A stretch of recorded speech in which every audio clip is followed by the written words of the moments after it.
Hundreds of years in the future, Adam and Jake are flying to a planet called Antares. Supposedly a human colony settled down there 900 years ago, but they never contacted Earth again. Now they're mankind's last hope. There's only static on the comms, so the duo decides to land and investigate. As the spaceship comes closer to Antares, it starts shaking because of the planet's strange gravitational pull. All the navigation systems are shut down by the planet's radiation, so the men will have to pilot the ship manually. It starts losing altitude really quickly, so they activate the thrusters to fly right above the ground. It goes well for a few miles, but soon they hit a few rocky formations, and when they try to land, the spaceship unfortunately crashes. Thankfully both men survive, although Jake's shoulder is severely wounded. The ship is completely destroyed, so they can't use it to go back. Adam helps Jake get out and they discover they're surrounded by desert. There also are 2 moons in the sky. Using the emergency kit, Adam gives Jake an injection for the pain and removes the piece of metal from his shoulder. Jake points at a dog nearby, but Adam can't see it, so he blames it on the medicine. When Adam starts patching up Jake's wound, they suddenly hear barking. Adam goes to investigate, and after wandering around for a while, he finds a disheveled boy named Will with a dog and a knife in his hands. Will says the snake heads are behind him, but he runs away when Adam tries to help him. Will runs as fast as possible, but he's soon surrounded by the snakeheads, who turn out to be female warriors. Terrified, Will lets the dog go and gets ready to fight, but the warriors easily disarm him and knock him down to drag him away. Adam has been chasing Will, but by the time he arrives, only his knife is left. Suddenly an earthquake hits the area that thankfully it doesn't last long. Using his bracelet, Adam checks on Jake to be sure he's fine, then he continues searching. He sees a temple and goes inside to find a large group of women chanting the word Samuru. At that moment Queen Samuru comes in and High Priestess Taxon announces it's time to start the ritual for the great serpent goddess. Suddenly a huge snake comes out of a pit, and after the women pray they bring Will as the sacrifice. A guard named Dove yells when she sees him, revealing Will as her brother. She furiously runs towards the warriors surrounding him and starts fighting them, showing great skill with her lance. In just a few minutes Dove brings down most of the soldiers, and she kicks the last one near the pit so the snake can eat her instead of Will. After the snake leaves, Taxon sends out more warriors to surround the siblings, accusing them of defiling the ritual. Sumuru stops her and reminds her of the law: man kills so man can be killed, but not women. Dove killed another woman, but it was in self-defense, so she still has Sumuru's protection and the boy has her pardon. Taxon protests, but the argument is interrupted when Adam gets a message from Jake, giving away his presence. When Taxon orders her soldiers to capture him, Adam shoots at the ceiling to create a distraction and runs away. Dove uses the distraction to send Will running too, while Taxon makes her warriors chase Adam. Moments later both Will and Adam return to the crash place, but before they can reunite with Jake, the soldiers catch up to them and open fire. Adam sends Will running to Jake while he fires back, causing an explosion that easily keeps the soldiers at bay. Jake brings Will into the ship while Adam keeps on shooting at the warriors, who manage to hit his leg with an arrow. Unable to fight anymore, he climbs into the ship and Will informs him the arrow is poisoned.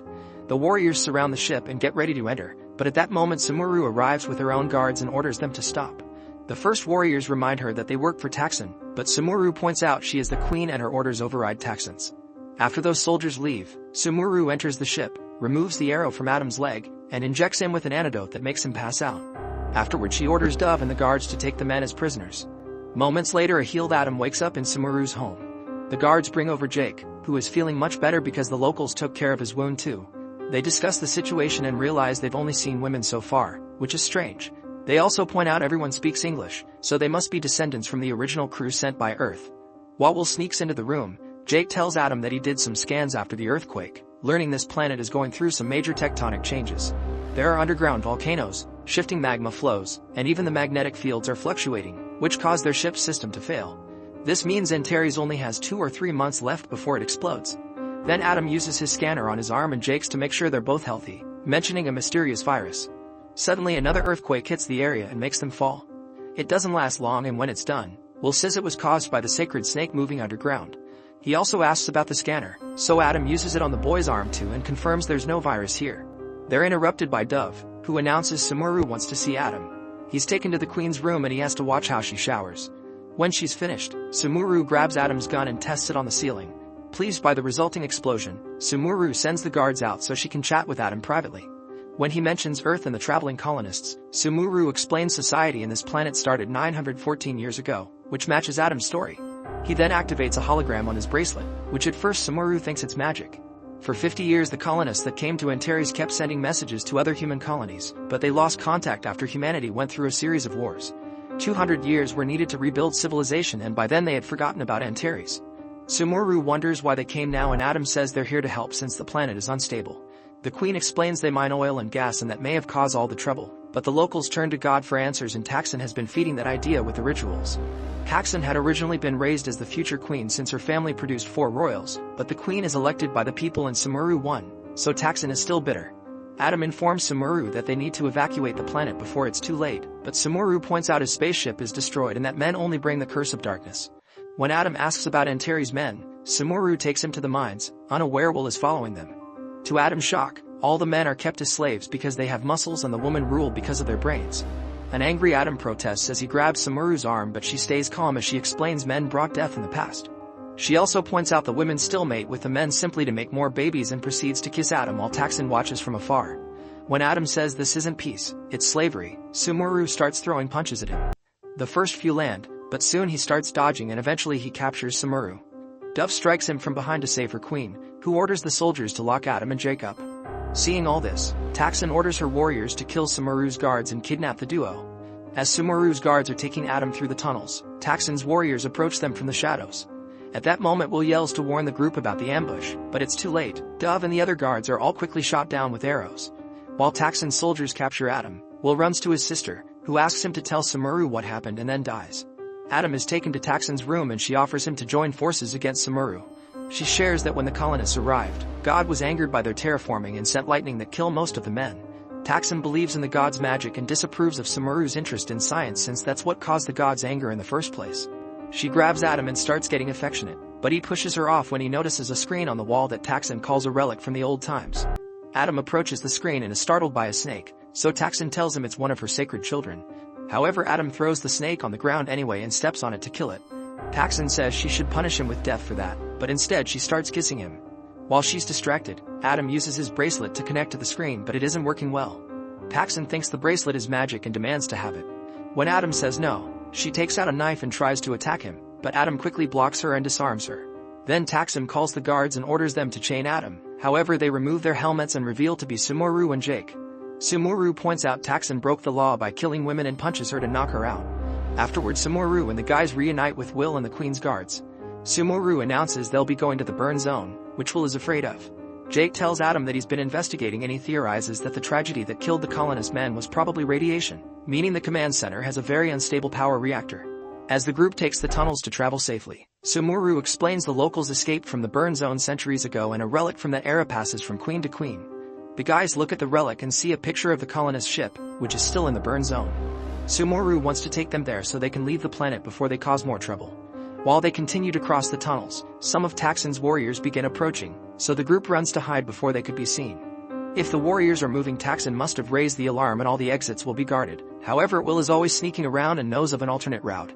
He takes the group there, but the hole is too small for the adults. They see another cavern nearby and Sumuru says they shouldn't go there, which makes the guys suspicious. Will tells them it's a prison, so Adam and Jake run to that room and discover a bunch of men kept in a cage in the ground. An argument ensues over men's rights but Sumuru refuses to free the prisoners, so Will and Jake try to open the cage themselves. Sumuru threatens them with a crossbow and while they argue again, they're found by Taksin's soldiers. A shootout begins and Sumuru begins bringing down the enemies one by one while Jake uses the chance to open the cage. More soldiers soon arrive, so Adam convinces Sumuru to give him his gun back and he fires into the tunnel to make a big explosion that defeats all enemies at the same time. Afterward, Adam tells the men they can leave the cage. Since they hesitate in fear, Sumuru tells them to leave too and the prisoners are finally free. Then the group takes the nearest exit and makes it to the surface. They can hear more warriors coming, so they start running toward the burn zone. As they cross the desert, Adam wonders why Sumuru let the men go. She explains the queen is always there for every birth and she's been feeling guilty about the fact male babies only have a minute of freedom before they become outcasts. Jake doesn't believe her feelings, so Adam privately tells her that Jake's parents were taken when he was a kid and he was sent to a labor camp. Meanwhile, Taksin's warriors find the prisoners running away, however Taksin tells them to ignore them and go after Sumuru's group instead. The soldiers are scared to enter the burn zone but must follow orders. A few hours later, a new earthquake begins and causes the group to roll down the hill they were climbing. Thankfully, this one also ends soon and the team quickly recovers to keep going. Eventually, they find the skeleton of one of the original colonists and Jake scans him to confirm he was killed by radiation. At that moment, Taksin and her soldiers appear and open fire. Sumuru's group begins running and a chase ensues. Suddenly, another earthquake shakes the area, making everyone fall again. Will ends up buried under sand, but the adults quickly find him and help him out. Adam scans him to check he's okay, and when Will asks about the virus he overheard them mention earlier, Sumuru demands to know the truth. After Adam scans her too just in case, he explains Earth is already dead. A leftover virus from the gene wars was dormant for centuries, but eventually it became active again and it destroyed humanity's ability to procreate. Since there's no cure, the virus slowly destroyed all the colonies in the galaxy, meaning Adam and Jake are the only ones left. They came to Antares wishing to find the last hope. The group keeps going and finds an abandoned building. They can't open the front hatch, so Jake shoots it off and they get inside. At that moment Taxon and her warriors arrive, but the women are afraid of crossing the barrier. Taxon kills a soldier with a shot to inspire them into obeying. Inside the building, the group wanders around until they find the quantum reactor. Jake manages to turn it on, but he'll need a few moments to run some tests and confirm it's stable enough. While he works with Will's help, Adam, Sumuru, and a guard keep searching and finally find the original spaceship. They get inside and Adam turns on the console, however he confirms they'll need the reactor's power to take off. He asks Sumuru to come with them since the planet is dying soon, but she thinks it's her duty to go down with her people. When Jake is done fixing the reactor, he calls Adam to give him the news. He's also checked the records and confirms there was no holy judgment. The reactor blew up all those years ago because of structural weakness. Men got killed because they were working on it and the women at home saw the light from afar. Sumuru is upset to realize her culture's history is all a lie. Suddenly we'll hear someone moving in the shadows, but Jake doesn't believe him and sends power to the ship. Adam confirms everything is working well, but Jake is getting an alarm and worries the reactor may explode. Since the ship is charged 82% already, Adam tells him to shut the reactor down. Before Jake can do so, Taxon and her soldiers arrive and open fire, further damaging the reactor. Jake immediately ducks with Will and warns the others through the bracelet. When Taxon is about to shoot Jake, Sumuru appears and baits her into chasing her. The soldiers try to follow them too, but Adam appears and shoots some machinery to block their way. Then Sumuru and Taxon start fighting hand to hand, causing more damage to the structure in the process. As the women continue their fight with blades, Jake announces the reactor will blow up in 5 minutes, so Adam sends him and Will to the ship.